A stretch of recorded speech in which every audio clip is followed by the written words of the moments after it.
क्या बात है।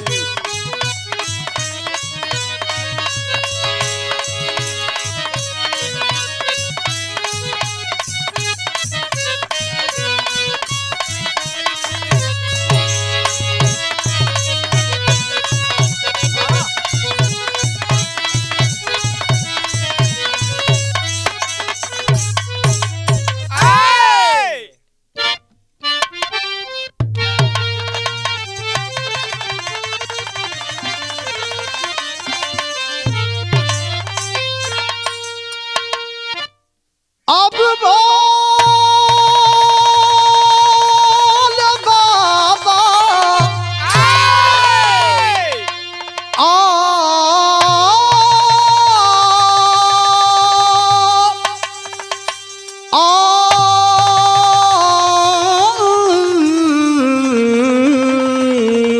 हो राम।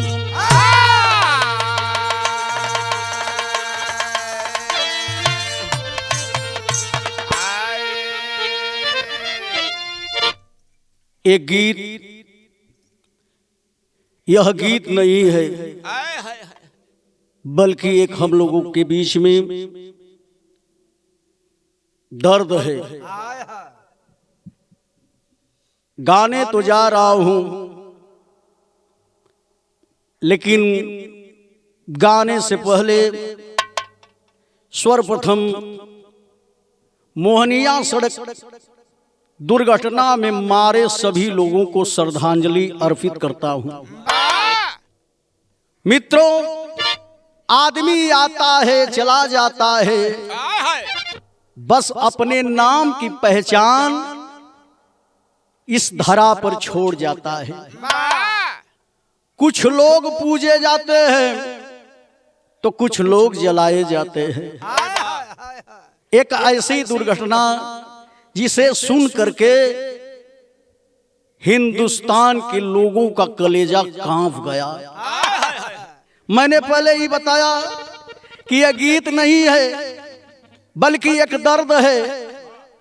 मोहनिया में उस दुर्घटना में मारे गए सारे 9 लोगों को मैं अपने गीत और मैं अपने तमाम साथियों की तरफ से उन्हें श्रद्धा सुमन अर्पित करता हूं।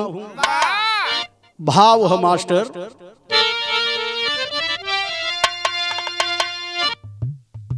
लाइन बड़ी बढ़िया लिखल कवि जी, यही कटुट सच्चाई है। काल के गाल से कोई बच ना सका, काल के गाल में फंस गए थे मुरारी। चाहे राजा हो चाहे हो कोई फकीरा, असम व्यक्ति का जाना दर्द देता भारी। कैसे लिखता विधाता तू तकदीर को, कैसे तेरा बनाया ये संसार है। एक घटना ने आंखों से सागरी बहाया, कहते आशीष एक ऐसा पुरस्कार है।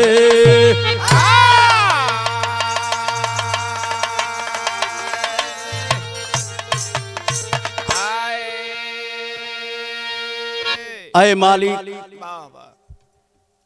ऐ दुनिया के दाता,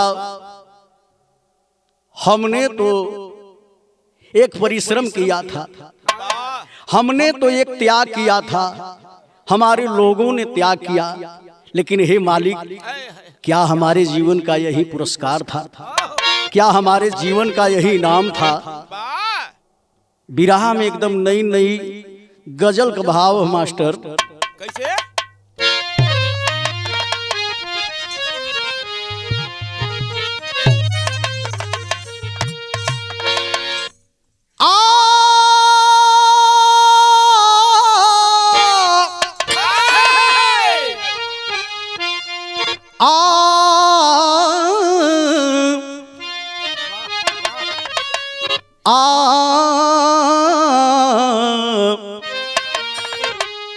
हाय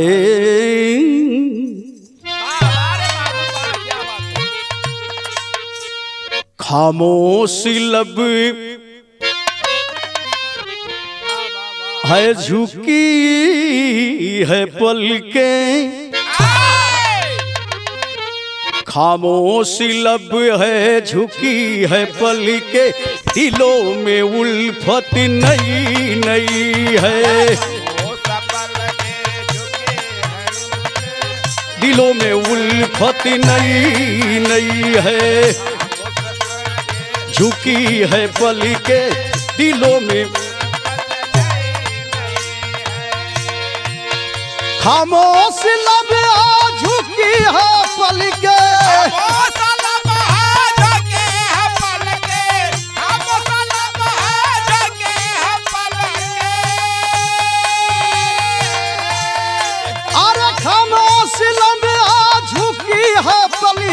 दिलों में उल्फत नई नई है, अभी तक उल्फ है गुफ्तगू में, अभी तकल्लुफ है गुफ्तगू में, अभी मोहब्बत नई नई है, अभी तकल्लुफ है गुफ्तगू में, अभी मोहब्बत अरे नई नई है गुफ्तगू में, अभी मोहब्बत नई।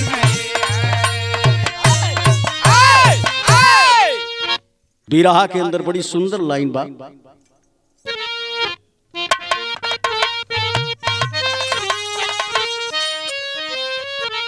आए दुनिया वालों, ये सारे लोगों के लिए लाइन लिखी गई है। कैसे मास्टर? हाय बेवफा जिंदगी हमारी,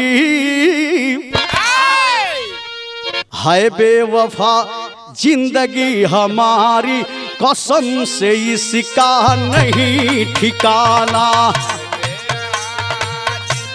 हमारी नहीं ठिकाना, जिंदगी हमारी कसम से इसका, हाय बेवफा जिंदगी हमारी,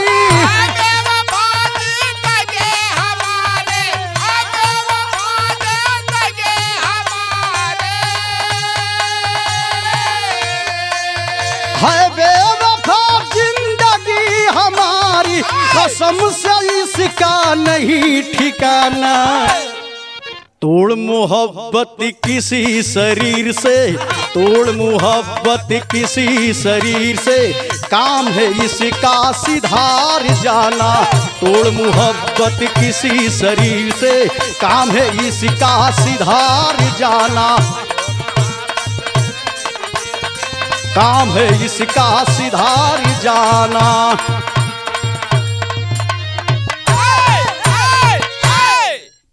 यही से कहानी की शुरुआत हो रही मास्टर।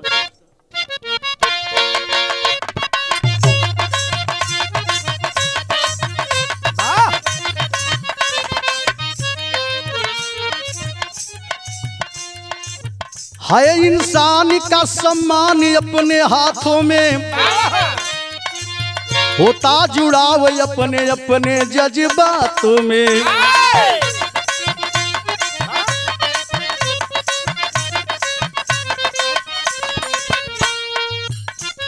आना जाना जो आया यहाँ उसको जाना है। लाइन पर ध्यान दीजिएगा,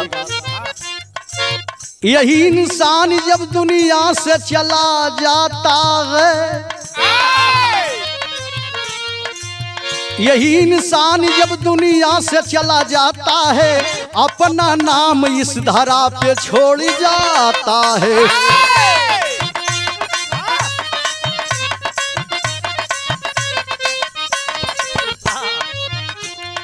जाने के बाद चर्चा किस बात की होती है? नेकी बुराई सब इंसान की कमाई है, नेकी बुराई सब इंसान की कमाई है, घटना ऐसी मिली जो बड़ी दुखदाई है।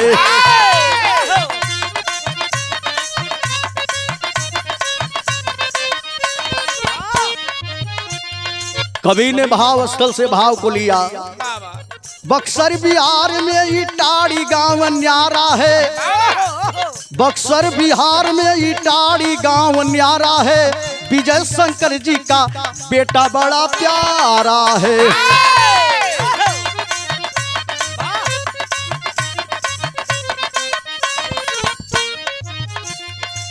पिता दिन मारा करते थे, डांटा करते थे,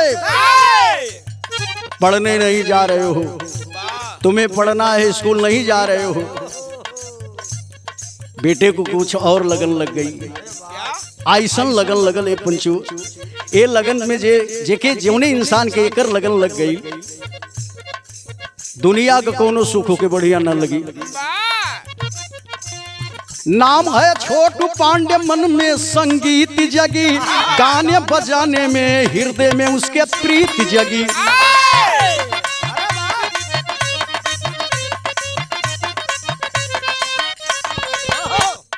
एक टीम बन गई, उस टीम का और कौन कौन लोग हिस्सा है? सिमरन श्रीवास्तव, सिमरन श्रीवास्तव कानपुरी मकान रहा, नृत्य करने के प्रति मन में एक सम्मान रहा।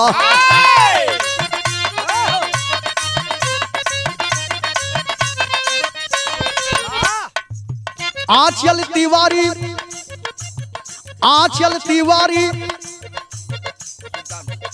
सुल्तानपुर निवासी है, उसके मन में बाबा भोले अविनाशी है।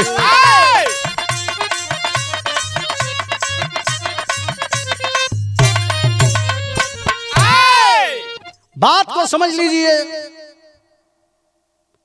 बक्सर बिहार, जिला बक्सर बिहार, इटाड़ी गांव का रहने वाला छोटू पांडे, गरीबी थी, पिताजी पुरोहित का काम करते थे, परिवार को चलाते थे। एक बेटा होनहार बेटा जन्म लिया परिवार में। पिताजी को ऐसा लगा कि बेटा है, पढ़ेगा लिखेगा नौकरी करेगा, लेकिन मालिक को कुछ और मंजूर था। उसे संगीत की लगन लग गई। पापा से कहने लगा, पापा पढ़ूंगा, आप कह रहे हैं तो पढ़ूंगा, लेकिन पापा हम गावे को बड़ा मन करला। गाना बजाना शुरू कर दिया। गांव स्तर से ब्लॉक स्तर, तहसील स्तर, जिला स्तर, जिला से बाहर प्रदेश स्तर, और धीरे धीरे वो नाम एक बड़े स्टार की तरफ बढ़ रहा है। एक टीम बनी, जिस टीम में सुल्तानपुर निवासी ये सिमरन श्रीवास्तव कानपुर की रहने वाली है, जो उसे मॉडल बनने का उसे बहुत शौक था और कदम भी रख ली। आंचल तिवारी है जो सुल्तानपुर की निवासी है। ये टीम गठित हुई और टीम दिन प्रतिदिन प्रोग्रेस और तरक्की की तरफ है। बात यहीं से, अब कहानी यहीं से शुरुआत होती है। विराम एगो गीत लगल, बड़ा नई नई गीत बा मास्टर।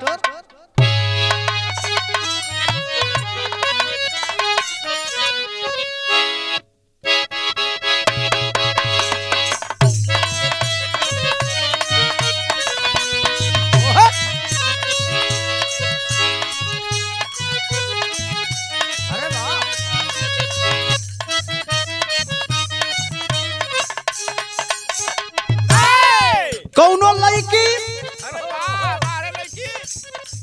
एक लड़का से कह रहे ऐसा हमरे में तो कुछ हो ना, लेकिन होत का ऐसा हो का कह रहे, नई खेत हिया में हीरा मोती जड़ल,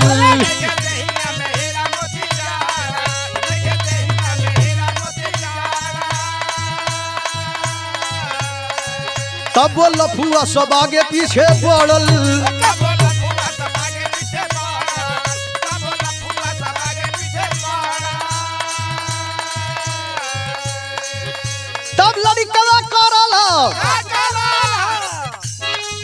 अपना पजरा अपना पजरा तू हमरा के आवे देबू का एगो बात बताई बतावे देबू का एगो बात बताई बतावे देबू का लाइल बानी से नूरा लगावे देबू का अरे लाइल बानी से नूरा लगावे देबू का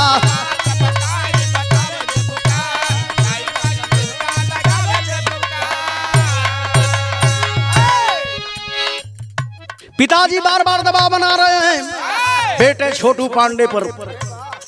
बेटा ये सब गाना बजाना ये सबकी बात सबके बस की बात नहीं है। मालिक का दिया हुआ कुछ आशीर्वाद होता है। मुन्ना पढ़ ले आग में आगे चल करके पछताएगा। बाबू से पैर पकड़ करके छोटू पांडे एक बात कहता है, पिताजी जो समाज में आपकी पहचान है, जो मुझे संस्कार मिला है, एक बात है, मेरी बात को सुन लीजिए। क्या कह रहा है? ए बाबू दिहला तू जौन संस्कार हो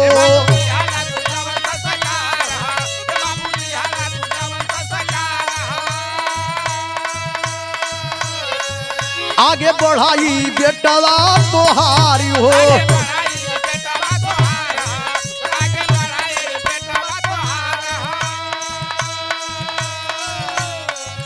प्यारी गनवा में हमके बढ़ावे देबा का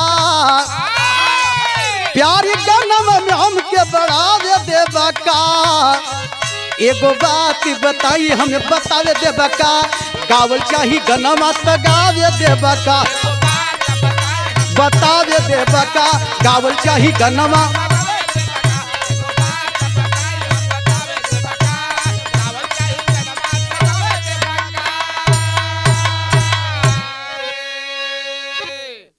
साज चाहिए, ढोलक चाहिए, हारमोनिया चाहिए, थोड़ी पैसा चाहिए।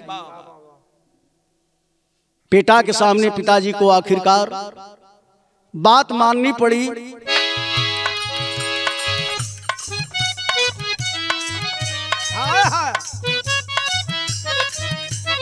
छोटू पांडे अपने पापा से कह रहा है भक्ति भजनी चाहे रही नीर गुण हो। सही है सही है।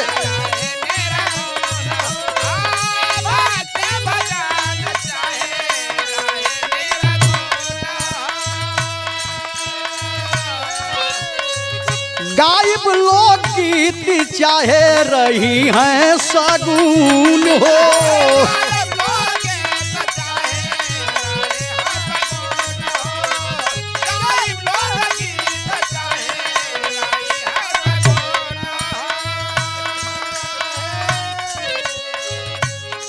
सूर्य साधना के हमके सतावे देबा का पापा सूर्य साधना को हमके सतावे देबा का एगो बात बताई हम बतावे देबा का गावल चाही गनवाई गावे देबा का अरे गावल चाही गनवा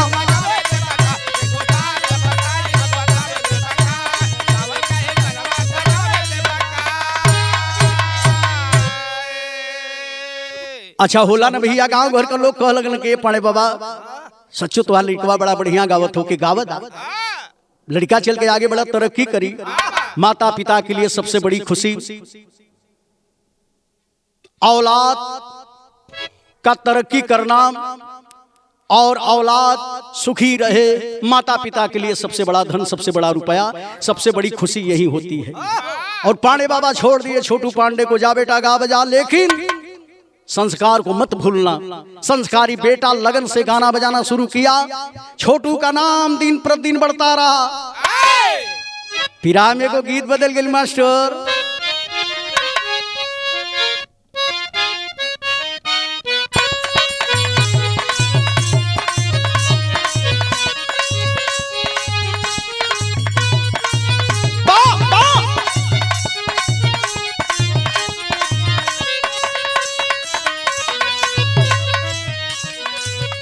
बड़ा चर्चा रहा है गीत का। बड़ा पसंद है आप लोग कई लोग। लिखा वाले भाई के हमारे बहुत बहुत नमस्कार प्रणाम है। गाँव वाले के बहुत बहुत धन्यवाद। बात कौनो मेहरारू अपना मर्द के विषय में बता रहे अपने सखी से, हम तो तोर गईली हो ए सखी, हम तो तोर गईली हो सुनर बोर कोइली हो।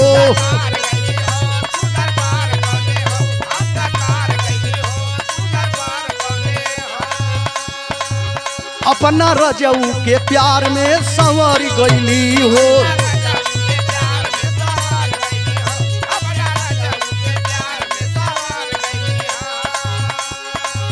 हम तो तोर गईली हो सुनर बोर गईली हो।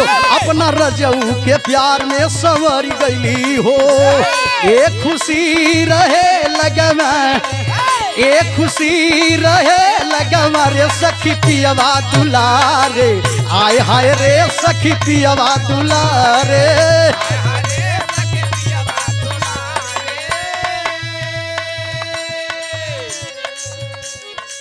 बिरहा में सुंदर भाव है। यहर सिमरन और आंचल तिवारी पढ़ने में मन नहीं लग रहा है। डांस विद्यालय में जाकर करके अपना दाखिला ले ली। यार पापा से अपन अपने दिल का बात बताओ थे सिमरन और आंचल। पापा डांस करे दा तनी चांस लेवे दा।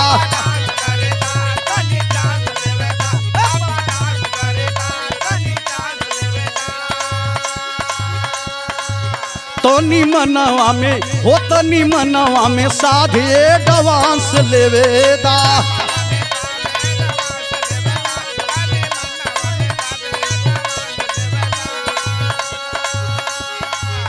पापा डांस करे दा तनी चांस लेवे दा। तनी मनवा में साधे एडवांस लेवे दा। हमारी खुशी लही लगवा, हमारी खुशी रही लगवा रे हमर पापा दुलारे। आय हाय रे हमर डैडी दुलारे। आय हाय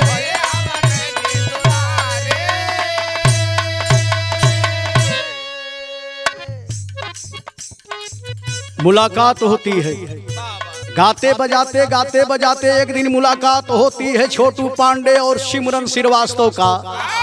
सिमरन श्रीवास्तव के माध्यम से आंचल तिवारी से मुलाकात होती है। कार्यक्रम चलना है कार्यक्रम पर फोन से बात हो रही है। एक दिन कार्यक्रम से शुरुआत होता है, लोगों का एक टीम गठित हो जाती है। एक दूसरे पर लोगों का विश्वास बढ़ता गया। बिरहा में गीत बदल गई मास्टर।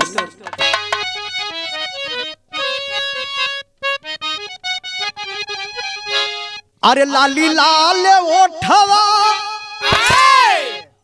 सटप की रस चू। अजी लाले लाले होठवा सटप के लाल लैया हो की रसी चुएला। आय हाय रसी चुएला जैसे आमावा के मोजारा से रसी चुएला। ओ की रसी चुएला।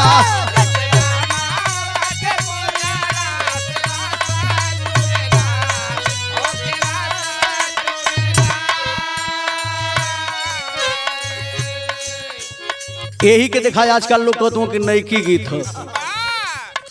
कहीं से कहीं ना तो कुछ चोरी होले, और जब चोरी होले बढ़िया से सटीक चोरी हो जाए तो वह का प्रशंसा है।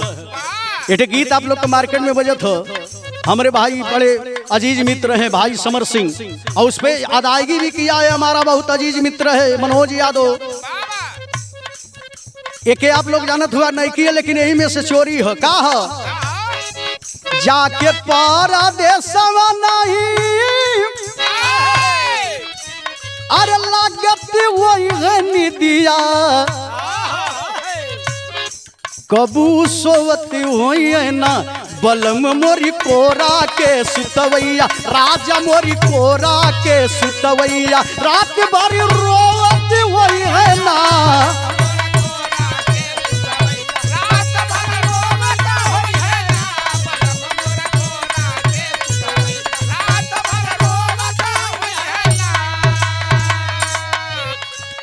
संगवा में काम कर योजना बनाई, संगवा में काम कर योजना बनाई हो, पढ़ाई हो खेला, अरे बढ़ाई हो खेला, वायरल मैटर गवाई हो, बढ़ाई हो खेला, अरे बढ़ाई हो खेला।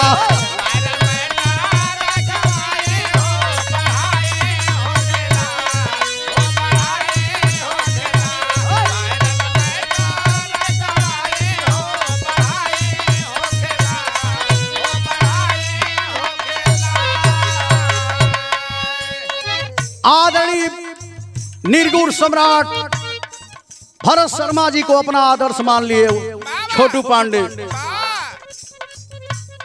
पारिवारिक भय भी है, पारिवारिक डर भी है। सारे लोगों से बात कर रहा है। देखिए एक बात होना चाहिए हम लोग की टीम में, क्या होना चाहिए? नाही असूद गायब फुआरी पा,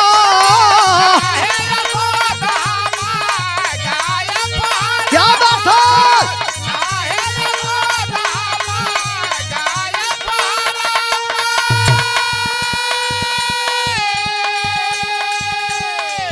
भाषा भोजपुरी खातिर रहब हम समर पा,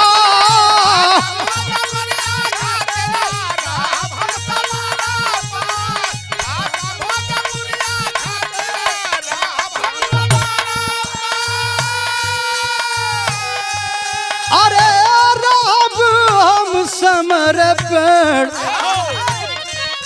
नाम छोटुआ का, नाम छोटुआ का सगरो सुनाई हो, बढ़ाई हो खेला, अरे बढ़ाई हो खेला, वायरल मैटर गवाई हो, बढ़ाई हो खेला, ओ बढ़ाई हो खेला।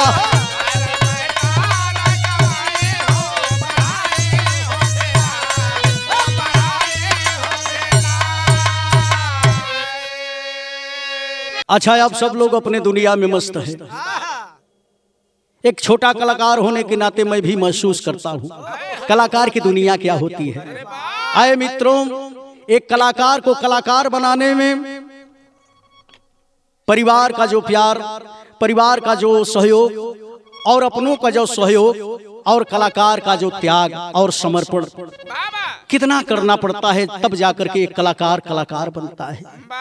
अब तो बड़ा कलाकार हो गया है छोटू पांडे, अब तो बहुत बड़ा कलाकार है।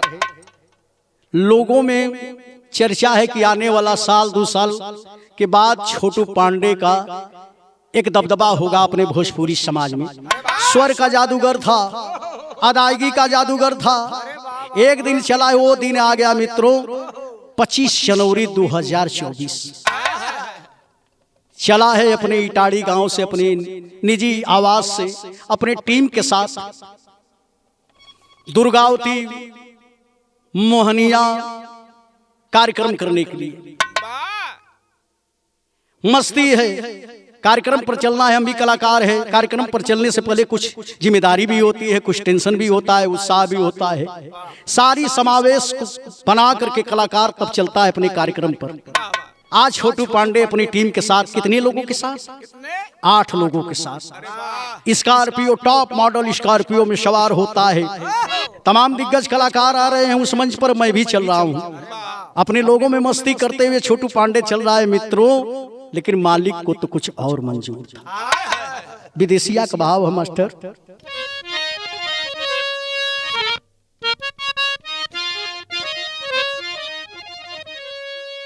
पच्चीस फरवरी के ये 5 दिन रविवारी रहले, अरे दुर्गावती चलल के सब कैले तैयारी।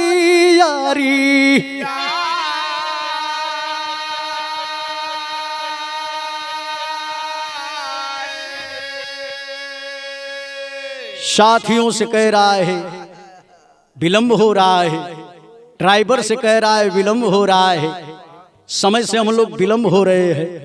पंचो, मोहनिया के पास जब गाड़ी आती है, एक ग्राम सभा देवकली, देवकली के पास जब गाड़ी आई तो भयल का 9 बजे रत्ती में गाड़ी जब मोहनिया आइल, अरे करती इंतजार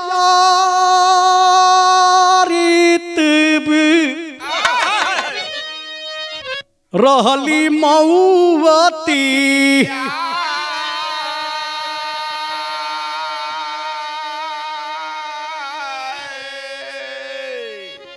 गाड़ी मोटरसाइकिल में लड़के तब काबू भैली, कंटेनर में लड़ते सब करी बंदी भैली सासी।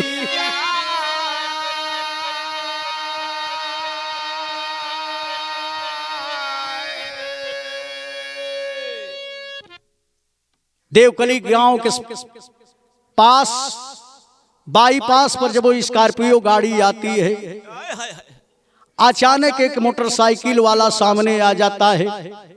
मोटरसाइकिल में स्कॉर्पियो गाड़ी से धक्का लगती है, और जब धक्का लगता है मोटरसाइकिल में बैलेंस बिगड़ जाता है, ड्राइवर की आंखें बंद हो जाती है। 100 और 120 के आसपास स्कॉर्पियो गाड़ी की रफ्तार थी, लोगों ने बताया, वहां के लोगों ने बताया। गाड़ी डिवाइडर पर आकर के धक्का मारती है, और इतना रफ्तार में गाड़ी थी कि डिवाइडर डाक करके इस पटरी से उस पटरी की तरफ चली जाती है। बनारस से कलकत्ता की तरफ जा रही है कंटेनर गाड़ी, भारी रफ्तार में है। कुछ कंटेनर का ड्राइवर समझ पाता, तब तक ले जा करके उस छोटू पांडे में की स्कॉर्पियो गाड़ी जाके कंटेनर में धक्का मार देती है। अरे जैसे धक्का लगल हो पंचो, आए हाय, जितना लोग रहलन बताओ, अल्लाह लोग बतौलन कि नहीं, इतना खतरनाक एक्सीडेंट था, इतना भयावह एक्सीडेंट था कि पूरी गाड़ी की परखच्चा उड़ गई। उसमें बैठे हुए 8 लोग, केहू के गर्दन की यहां से धर अलग हो गल, केहू करिए की यहां से गायब हो गल, हाथ किसी का गायब हो गया, पैर किसी का गायब हो गया। बताने वालों ने बताया कि नहीं, जब पुष्टि करना शुरू की प्रशासन के लोगों ने, ये कौन है, कहां के रहने वाले हैं, तो पहचान में लाश नहीं आ रही है। प्रशासन के लोग आते हैं, आनन फानन में सारी डेड बॉडी को सदर हॉस्पिटल की तरफ लेकर के जाते हैं। यही बीच में कभी को लिखना पड़ा, क्या लिखना पड़ा पंचो?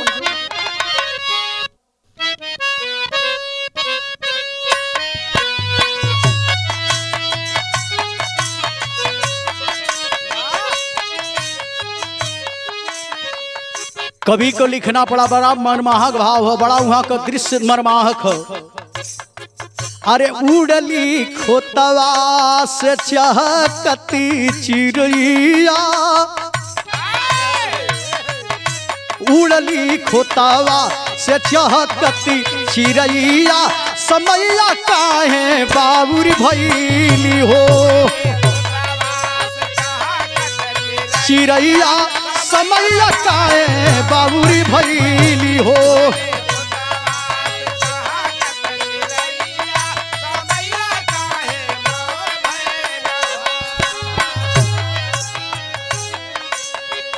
सगरो बिखरली बलासी जसी चटई,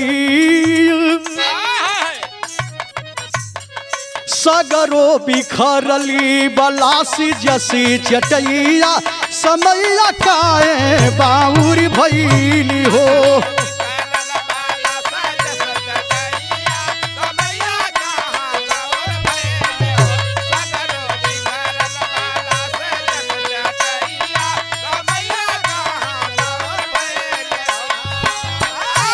अरे जितने लोग वो जितना लोग पहुँचल बाबू सब लोग देखे से देखे के मिलल का पसरली खुनवा जस ताली पीतलई पसरल खुनावा जस तलवा तलैया समैया काहे बाउरी भैली हो।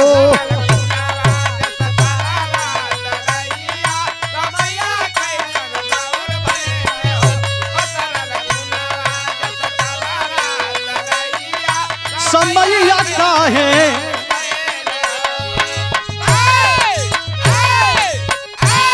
एक बार जो एक्सीडेंट की तरफ जाता था, गाड़ी की तरफ जाता था, डेड बॉडी को देख करके तू तुरंत घूम जाता था। इतना भयानक एक्सीडेंट है, देखने में भय हो जा रहा है। कुछ लोग तो कहे कि नहीं, अगर गांव घर के लोग को संदेश दिए कि अगर जे कमजोर दिल को वही आई मत देख भैया, इतना खतरनाक एक्सीडेंट है। अरे बाप रे बाप, बारे भगवान, कवि को लिखना पड़ा आसमान में अब तो तारा छुप गई, आसमान में ये पंचो तारा छुप गया, नैया डूबी भंवर में मिला नहीं सहारा, यार सहारा, यार सहारा। आसमान में तारा छुप गया, नैया डूबी भंवर में मिला नहीं सहारा, क्या सपना सजा करके चले थे लोग। बारे मालिक, ये तेरी दुनिया भी गजब है। हे मालिक, किसी को इतना दर्द दे कि उसके लोग, उसके परिवार के लोग वो कम से कम सहन कर सके।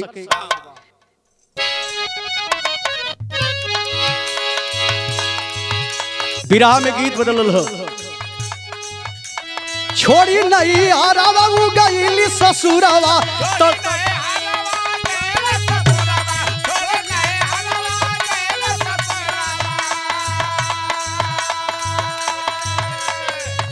अरे छोड़ी नहीं आरावा गईली ससुरावा, तड़पत होई परान, जानी मोरी रोवती हुई है, अरे जानी मोरी रोवती हुई है, बैठी के सजिया बिहान, जान मोरे रोवती हुई है।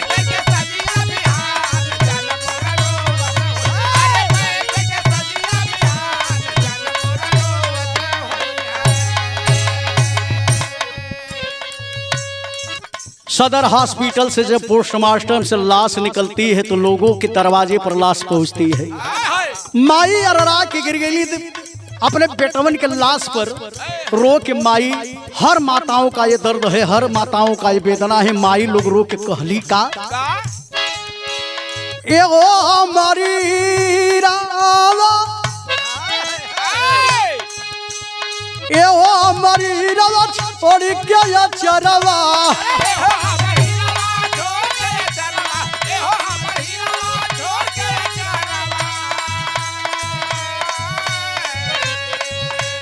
एहो हमारी हीरावा छोड़ के या चरवा, गईला तू कवना देश, माई के बनावले तू पगली, ये माई के बनावला तू पगली, दिलवा में दे के कलेश, माई के बनावले तू पगली।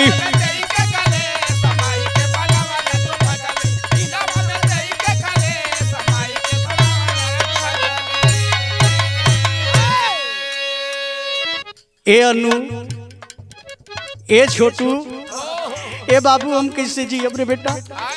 अरे हम के कौने मजदार में छोड़ के चल गिला हो बचवा, तो ही तमरे आखी का पुतरी रला, तो ही के देख के ये बेटा अगर गाओ बजाओ बदे जात रला, जब ले घरे आज ना जात रला तब ले हमारे त्वार बुढ़िया माई खाना ना खात रले। ये माई के कौने दुनिया में छोड़ के गई ले रे बेटा, माई रोवत है, जमाना का लोग आंख नम है। मैंने बताया आल हिंदुस्तान के लोगों ने इस दुर्घटना पर कष्ट जताया, दुख जताया। माई का कहली बेटा बुढ़ौती के, बेटा बुढ़ौती के काहे बेसहारा कैला ए मुन्ना, बेसहारा कैला।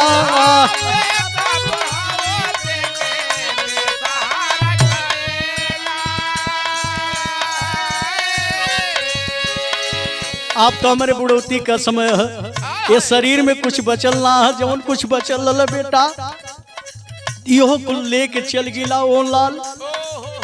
ऐसी ठाठारी के काए ये मुन्ना,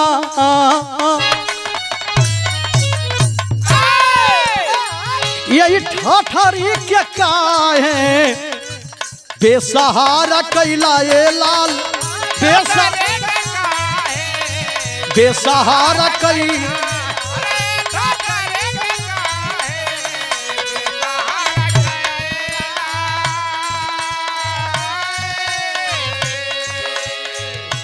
काला बनाइब माई गारावा दुआरवा,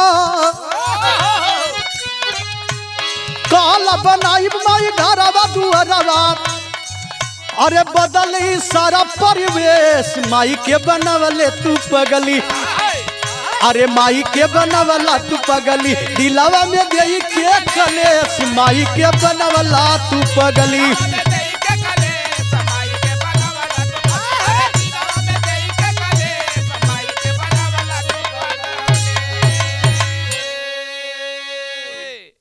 गाड़ी में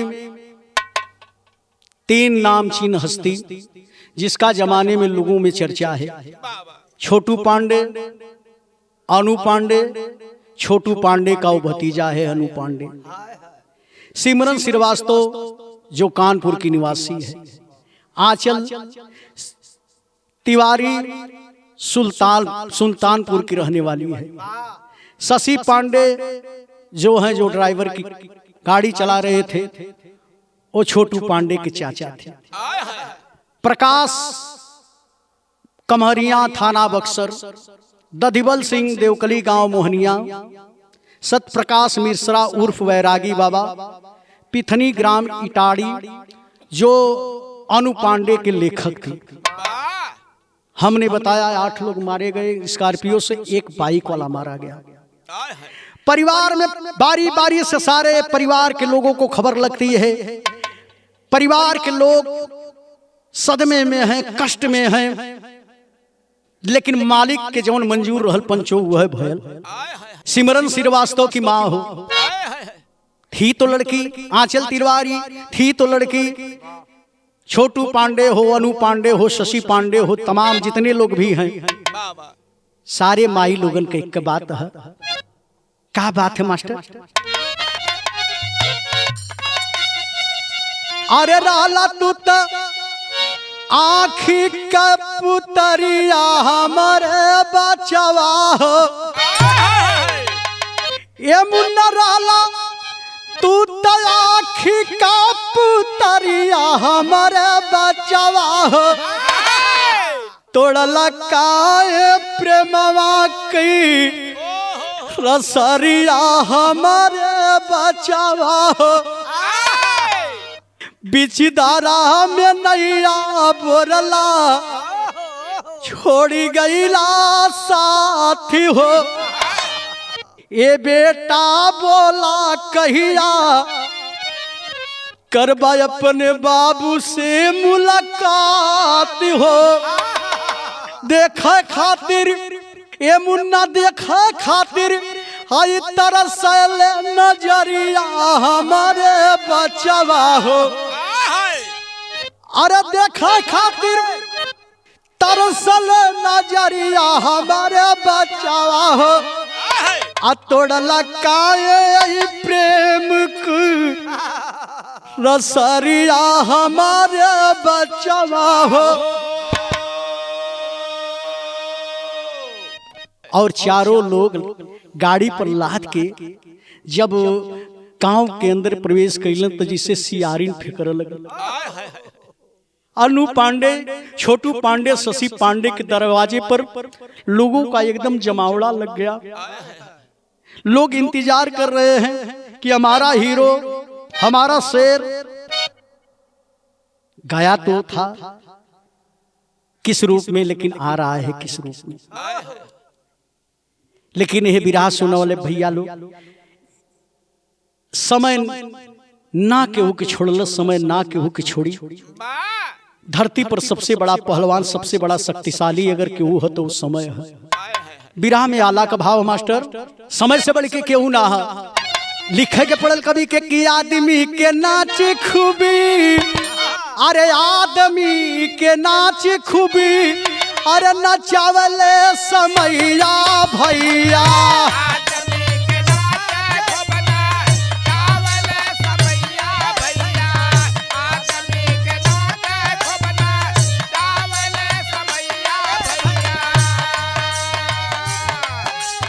अरे जीवन मरण का नाई कवनो ठेकान, केतनो कोई हाथ मारी भाग नहीं पलटे बाबू।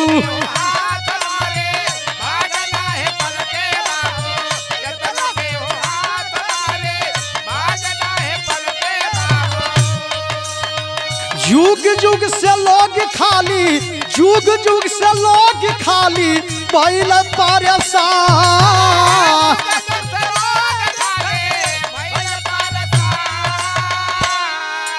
अरे शशि पांडे ब्रिजेश अन्नू, शशि पांडे ब्रिजेश अन्नू के लसिया जब अइली भैया, लसिया जब अइली भैया।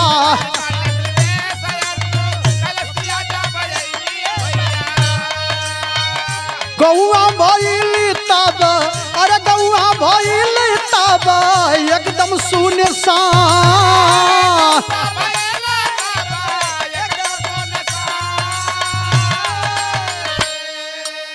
लेकिन सत्य प्रकाश जी, चाचा सत्य प्रकाश जी की दुल्हन आय के लाश पे गिर के कली के स्वामी, ये हमार देवता गैला तो हंसत गैला, अला तो कौने रूप में अला। का कहली दुल्हन सत्य प्रकाश जी के, अरे रोवली दुल्हिया भैया।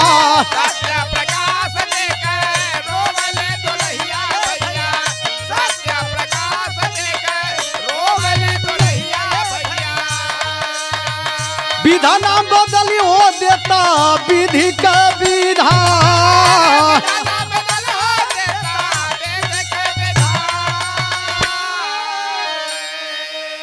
आंचल सिमरन कलास, आंचल सिमरन कलास पहुंचल जब दुआरिया पंचो।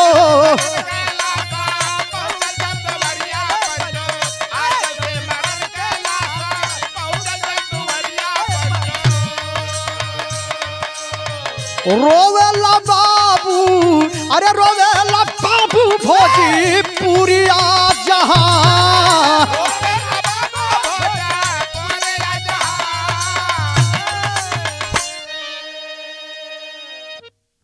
एक्सीडेंट की खबर मीडिया हो या सोशल मीडिया हो की तरफ से, आंख की तरफ पूरे हिंदुस्तान में खबर फैल जाती है। सुबह लोग जब उठते हैं, कोई फेसबुक खोलता है, कोई न्यूज देखता है, तो जितने लोग सुने, जितने लोग देखे हत रह गए, ये क्या हो गया मालिक।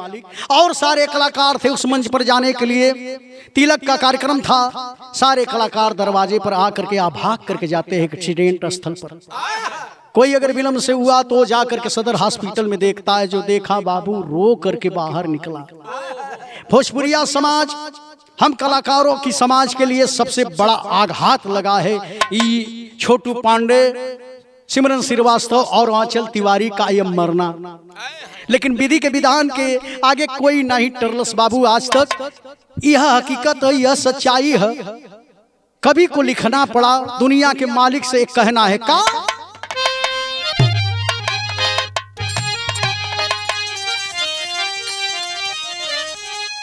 और एक पति बढ़ जा मास्टर,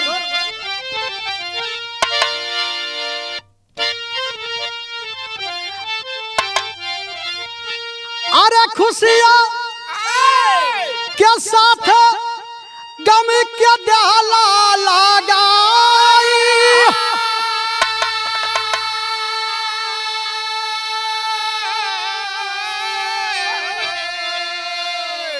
अरे दुनिया के मालिक, अरे दुनिया के मालिक कैसन तोहरी खुदाई हो, दुनिया के मालिक।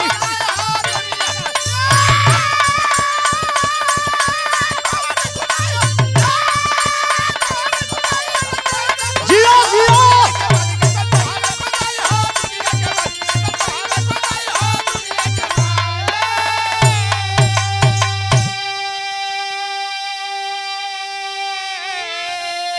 हे मालिक कैसी है दुनिया आपकी, जे बाटे प्यार, जे बाटे प्यार ओसे कैला तू नफरत, अरे कैसन बाटे तोहरे दिलवा क्या सारा।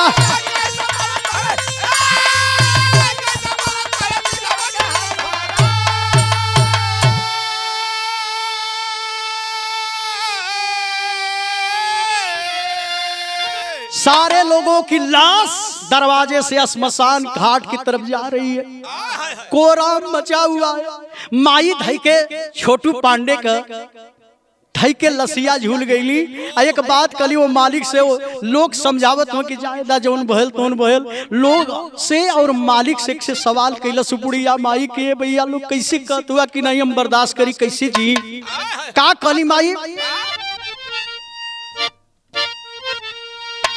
अरे कोई कैसे बचावा क्या अपन भी सराई हो,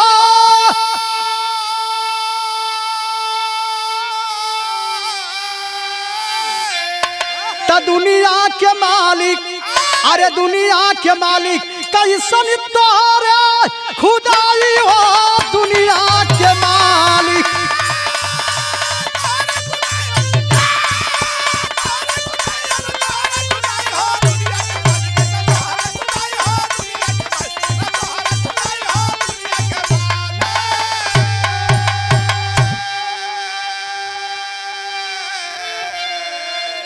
गुरु बिहारी गुरु गणेश गुरु रामलाल जी डूब गए हैं गम से, स्वर्ग से चंद्रिका कभी आंसू बहे कलम से।